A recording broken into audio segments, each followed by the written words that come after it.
Ada seorang penabur keluar untuk menabur. Pada waktu ia menabur, sebagian benih itu jatuh di pinggir jalan. Lalu datanglah burung dan memakannya sampai habis. Sebagian jatuh di tanah yang berbatu-batu, yang tidak banyak tanahnya. Lalu benih itu pun segera tumbuh karena tanahnya tipis. Tetapi sesudah matahari terbit, layulah tumbuhan itu dan menjadi kering, karena tidak berakar. Sebagian lagi jatuh di tengah semak berduri, lalu makin besarlah semak itu dan menghimpitnya sampai mati. Sebagian jatuh di tanah yang baik, lalu berbuah. Ada yang 100 kali lipat, ada yang 60 kali lipat, ada yang 30 kali lipat. Siapa yang bertelinga, hendaklah ia mendengarkan. Bapak, Ibu, dan saudara sekalian terkasih, saya sengaja membaca Injil yang versi panjang karena di situ sangat menarik dan sangat jelas sebetulnya apa yang menjadi pesan dari Injil itu. Tetapi memang kita perlu melihat lebih dalam lagi supaya kita bisa sungguh-sungguh menangkap maknanya. Kira-kira 2 minggu yang lalu, sebelum PSBB itu memang 2 Romo di Pasturan, satunya Romo Parianto, satunya Romo Hersmedi, itu niat ya, artinya sengaja niat untuk menanam sayur. Tidak tahu waktu itu apa ya jenisnya, saya lupa. Itu dengan sistem hidroponik ya. Setelah 2 minggu itu dipanen. Ternyata yang punyanya Romo Parianto itu jadinya kalau dimasak itu 1 piring kecil. Sedangkan punyanya Romo Hersmedi, meskipun orangnya kecil, itu jadinya hampir 2 piring. Jadi bisa dinikmati oleh semua Romo waktu makan malam waktu itu. Padahal benihnya sama, yang beli Romo Parianto. Selidik punya selidik, ternyata medianya itu berbeda. Yang punyanya Romo Parianto itu tidak diberi nutrisi, jadi hanya dibiarkan begitu saja, air mengalir. Sedangkan punyanya Romo Hersmedi itu diberi nutrisi, cairan begitu ya, entah apa itu saya tidak paham. Selain itu, punyanya Romo Parianto itu ditanam, ditaruh di teras kamar yang langsung berhadapan dengan pohon mangga, sehingga kurang sinar matahari. Sedangkan punyanya Romo Hersmedi ditaruh di pagar ya, digantung di pagar teras lantai 2 begitu, sehingga setiap pagi sampai kurang lebih jam 11 itu mendapatkan sinar matahari yang cukup. Dari situ kemudian kami menyimpulkan, dari benih yang sama hasilnya bisa berbeda. Tergantung medianya, tergantung juga suasana atau situasinya. Nah, Bapak, Ibu, dan saudara sekalian terkasih, dari cerita singkat tadi saya hendak mengajak kita semua untuk melihat makna terdalam dari perumpamaan yang ada dalam Injil hari ini. Tadi saya katakan di pengantar di pertama bahwa sabda Tuhan itu bisa datang kepada siapa saja tanpa kecuali. Sehingga tadi dikatakan ada penabur pergi menabur. Kalau kita lihat tadi itu janggal ya.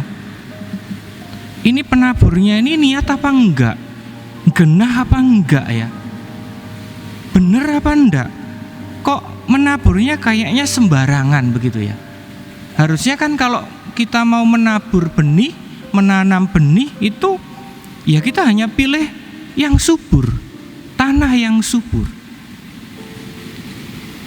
Kita perlu memahami lebih jauh lagi Bapak Ibu dan saudara sekalian terkasih, bahwa sistem pertanian di sana dan di sini beda. Sekarang dan dulu juga beda. Kalau dulu di zaman Yesus itu umumnya biji itu disemai dulu. Ya, tanaman itu ditanam dulu. Tanahnya itu baru kemudian digarap belakangan. Ya. Dicangkul, dibajak belakangan, diberi air belakangan. Tanah yang ada di sekitar biji itu diolah, digemburkan setelah bijinya ditaruh. Lain dengan di sini gitu ya. Maka dalam hal ini ya bukan penaburnya yang salah. Bukan. Memang caranya waktu itu begitu. Sehingga Yesus memakai hal ini sebagai perumpamaan untuk mengajar. Tetapi lebih lanjut lagi, sebenarnya Yesus mau mengajarkan apa toh kepada para muridnya atau kepada orang banyak itu. Sekali lagi di sini yang menjadi pusat bukan penaburnya, ya. Tetapi yang menjadi tujuan akhir supaya orang banyak itu mengerti dan juga murid-muridnya mengerti, Yesus mau menekankan bahwa yang penting di sini bukan hanya soal benihnya itu, bukan soal penaburnya itu, tetapi adalah soal tanah yang menjadi media, menjadi tempat benih itu bertumbuh kembang. Maka kalau kita mau melihat lebih jauh lagi, yang dimaksud Yesus adalah reaksi atau tanggapan dari setiap orang atau siapa saja yang menerima sabda Tuhan. Ya. Karena tadi dikatakan sebetulnya hanya ada dua macam tanah ya. Memang ada tanah yang di pinggir jalan, ada yang berbatu, ada semak durinya, ada yang subur. Tetapi kemudian disimpulkan lagi, dimampatkan lagi oleh Yesus, ada dua macam tanah, yaitu tanah yang menghasilkan buah dan tanah yang tidak menghasilkan buah. Saat itu Yesus mau mengatakan kepada orang banyak bahwa ketika Yesus hadir mewartakan sabda Tuhan, ada orang yang sungguh-sungguh mendengarkan dia dan menerima dia, dan ada orang yang tidak mau sama sekali menerima dia. Ya tentu saja kalau kita lihat dalam kisah Injil, ada orang Farisi, ada ahli Taurat, ada orang-orang yang hanya mementingkan diri sendiri, egois. Itulah yang menjadi jenis tanah yang kedua tadi, yang tidak menghasilkan buah. Nah, kemudian tadi Yesus menutup perumpamaan itu, ya kalau dalam versi singkat Injil itu, dengan mengatakan hendaklah yang bertelinga itu mendengar. Ini mau mengatakan, ya, artinya waktu itu dalam pengertian Semit, bahwa telinga itu adalah jalan untuk memperoleh pengertian dan kebijaksanaan. Bahwa dengan mengerti, orang itu diandaikan atau diminta untuk bertindak sesuai dengan pengertian yang dia peroleh itu.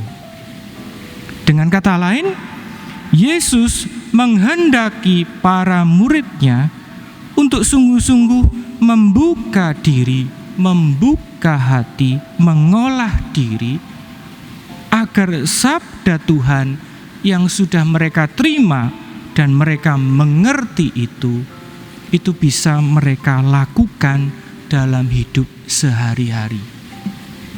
Itulah yang dimaksud menghasilkan buah. Maka dalam Injil hari ini ada beberapa pesan yang begitu kuat yang harus kita jalankan, berusaha kita perjuangkan setiap saat. Yaitu yang pertama adalah ajakan dari Tuhan sendiri supaya kita menjadi tanah yang subur.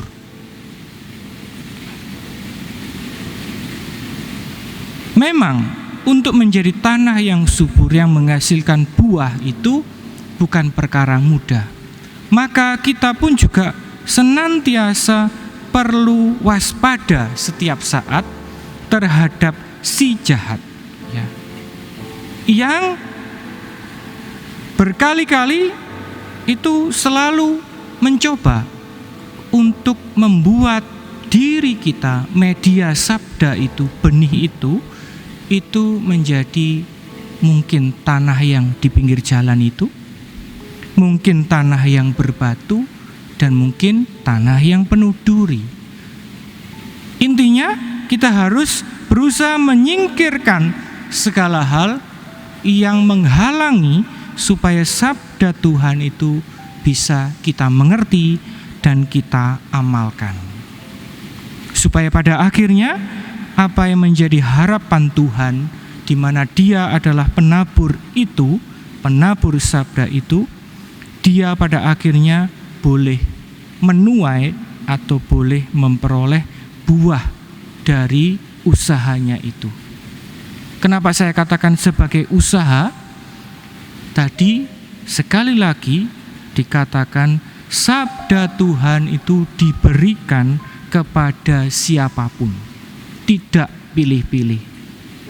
Kalau Tuhan itu sebetulnya orang yang perhitungan, pribadi yang perhitungan, atau petani yang sangat perhitungan matang, dia nggak akan menabur sembarangan.